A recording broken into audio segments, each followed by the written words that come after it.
Hello everyone, I'm Penny Simpkin, and I'm here with Carolyn, who is about to become a grandmother for the first time. And welcome, Carolyn. Thank you so much, Penny. Nice to see you.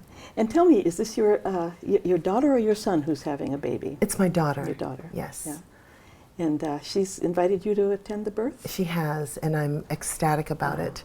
I'm looking forward to almost seeing what it'll be like on the other side when I had her myself 23 years ago. 23 years ago. Yes. Yeah. So I'll see what it was like when my mother was there at my birth, at her birth as well. Wonderful. Well, you know, I, as a childbirth educator, who also has 8 children, 8 grandchildren, and I attended the births of all 8. Oh. And I felt that I learned some things that I like to offer to some of the grandmothers that are coming through in my classes, and your kids are in my class. Yes. So I'm, if you don't mind, I'd like to just tell you a few things that I learned, because it isn't all fun and games, I found. But one of the things is, you know, you're in a position that no one else in that room is. You are her mother. You've known her since she was in your womb. Okay. And so no one has the same perspective on her that you do. And for me, as a mother of 3 daughters and 1 son, I found it to be quite challenging at times to see my daughter going through the pain, the stress of labor, the uncertainties, etc.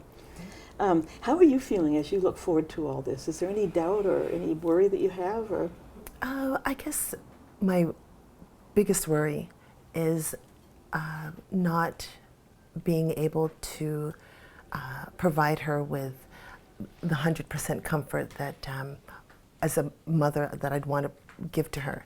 And I know a majority part of that is all the natural things our body goes through. But I just want to make sure that she knows that I'm there, and that whatever she wants from me, that I'm able to provide for her, whether it make her laugh, whether it make her just comforted, that knowing that her mother is there with her, whether I have to just scratch her forehead, whatever it is, I just want to be able to do everything that she wants me to do.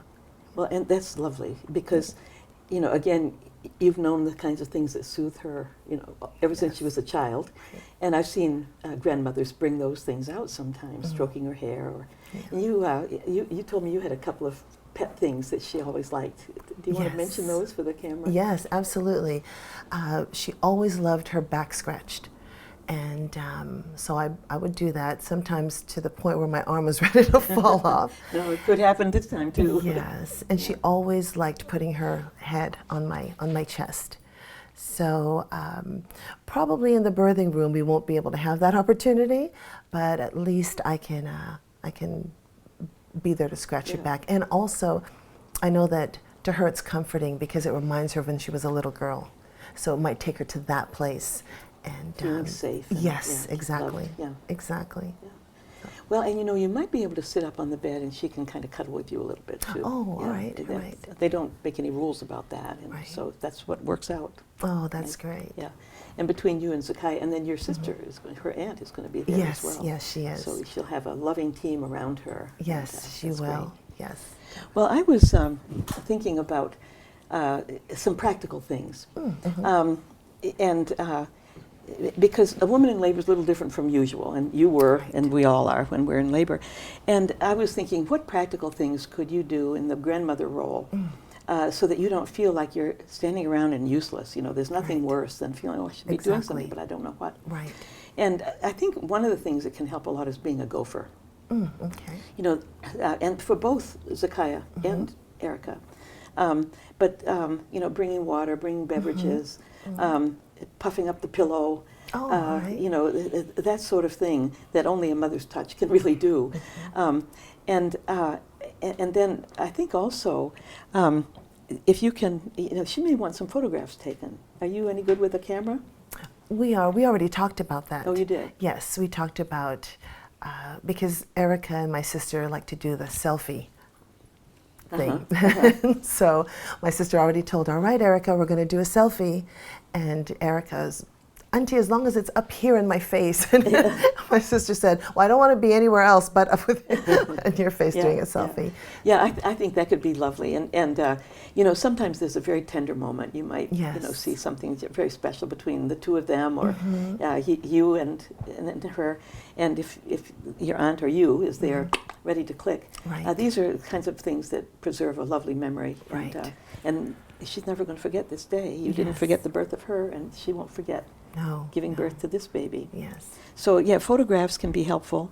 And then I had a few things I call rules. And I teach these in my classes. But one rule is don't ask a question during a contraction. Right. Because the ideal is for her, she's learned a lot of breathing techniques and focusing techniques. And if someone asks her a question, she might feel she has to stop, and then she suddenly is much more aware of the contraction than if she could just keep through it. And then, so when it's over, you say, would you like me to bring you a warm cloth, or something like that. But I think that's an important rule, and it can break her concentration. And so I think that's a good thing to remember. And there may be times, and I remember this so clearly, mostly with my daughters, not with my daughter-in-law because I didn't know her as well. Right. But seeing them in pain was hard. And there will be pain. But that doesn't mean it's bad. And, but you see, we could betray, I could have betrayed my daughter if I had said, oh, honey, that's so painful. Don't you want to have an epidural or something?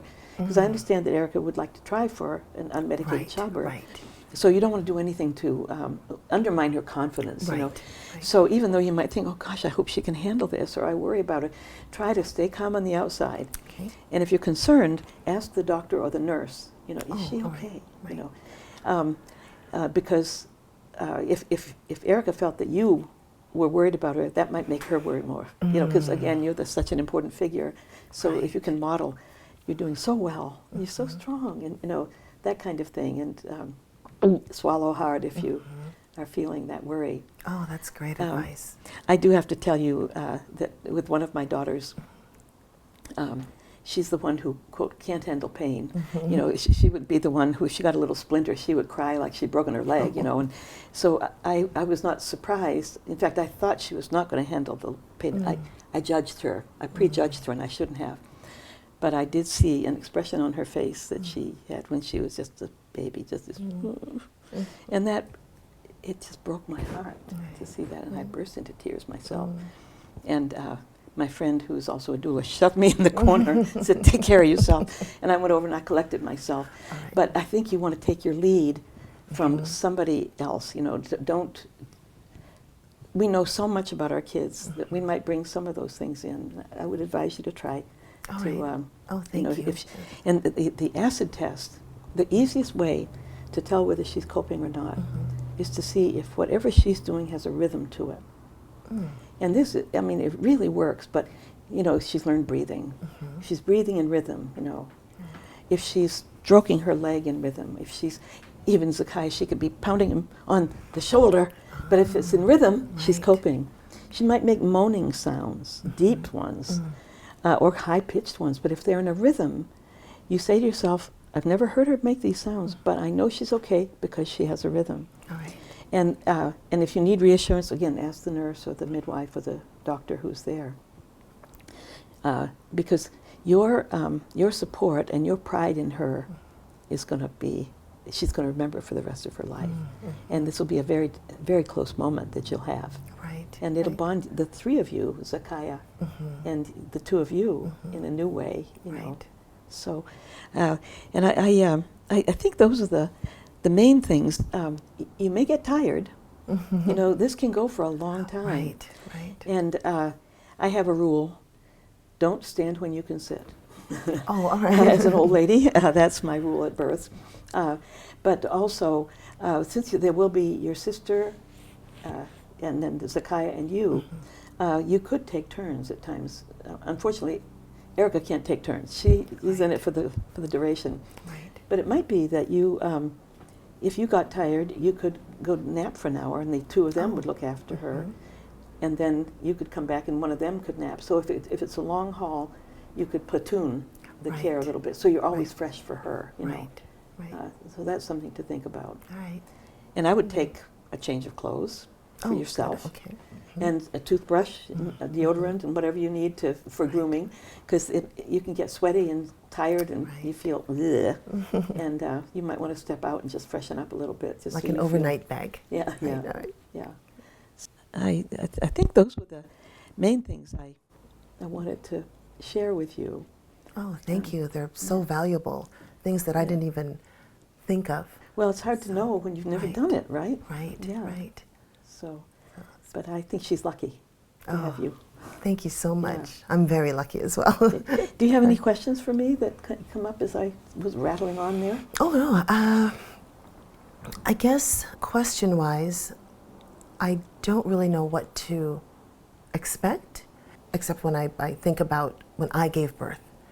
But I remember when I gave birth, my mind was elsewhere. I remember I didn't know what was happening around me as much. So were you scared? I was frightened. I was, especially Erica being my first child, not knowing what to expect. And she actually,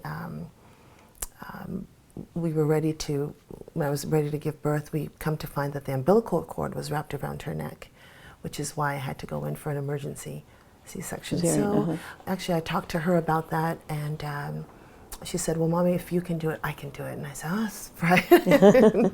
So I think the advice that you provided me is so helpful, not only for myself, but of course for Erica, because I'll be providing that, those things for her. But just very invaluable information. Well, I'm and glad I'm of so that. grateful to Okay. you. Yes, Well, thanks very much, and I wish you, Thank you. all a happy birthday when the time Thank you comes. so much, Penny. Thank you very much. Okay. That's great. Thank you. Well, that was a lovely, lovely conversation with Carolyn.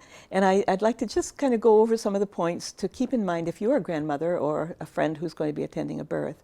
The first thing is to be aware of your own feelings. And especially if this is someone that you love deeply, you may find that you're very invested emotionally with it. And unfortunately, in labor, you can't turn to her for, for guidance or whatever. So you want to be as strong and calm as you can be. And then I gave some practical suggestions. Being a gopher, bringing things that the laboring woman or her partner need, having some beverages for them, etc. And then some young parents like to have pictures from the birth, and sometimes the grandparent can do some photography for a great memory. Then the idea of how to know whether she's okay or not. She can't often tell you, and you don't want to be asking. You don't want to say, "Are you all right, honey? Are you in pain? Is this too much for you?" Because that would just undermine her confidence. So the main things would be to observe her and see if she can keep a rhythm going during her contractions. That's the main thing. It might be a breathing rhythm, moaning, movement, swaying, whatever. But if there's a rhythm to what she's doing, she is coping, and that's very good to know. You want to take care of yourself. You want to have food that you can eat, but also maybe a change of clothes and toothbrush and whatever you want to spruce up a little bit. It can be long and sometimes tiring, so if you have a few things to make you feel a little better, that's going to help as well. And then if you are concerned about her well-being, check in with the nurse or the midwife rather than with your daughter or your daughter-in-law. Ask them, is she okay? Is everything going okay? And do that out of range so that they don't hear you talking to the nurse about that. But that will help you to maintain your confidence as you go through this whole thing. So I think that's, and I wanted you to make sure and try to get a little rest if you're exhausted. Make sure that her needs are met. You can't take a rest if she's going to be left alone for you to rest. But if there's one of the other loved ones that can be right there for her, you could go and take an hour nap and freshen yourself and rejoin after that. So I wish you well. I think it's a wonderful thing if your daughter or daughter-in-law wants you to attend the birth. And I'd like you to feel like you're doing a great thing for her at the same time. Thank you.